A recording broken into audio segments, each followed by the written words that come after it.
90% student জানে না তাদের IELTS স্পিকিংয়ের ব্যান্ড স্কোরটা কোথা থেকে আসে, which is why today we are discussing the IELTS speaking band descriptors. তো এই হচ্ছে আমাদের স্পিকিংয়ের ব্যান্ড ডিসক্রিপ্টর।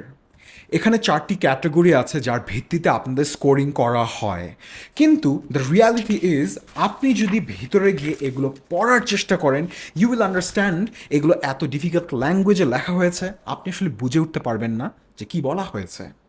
আর তাই আমরা আপনাদের জন্য এনেছি ব্যান্ড ডিসক্রিপ্টরস ইন বাংলা।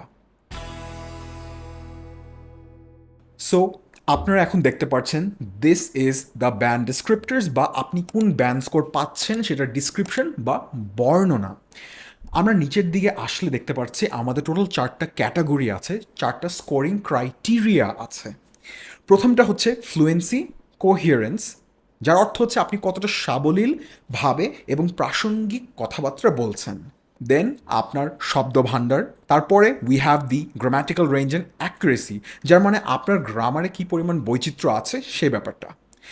তারপরে আমরা দেখছি একটা ক্যাটাগরি যার নাম হচ্ছে প্রোনাউন্সিয়েশন বা আপনার উচ্চারণ। আপনার এক্সামের পারফরমেন্সের ভিত্তিতে আপনি দেখতে পারবেন আপনাকে ব্যান্ড 9 থেকে নিচের দিকে কিছু একটা দেওয়া হচ্ছে।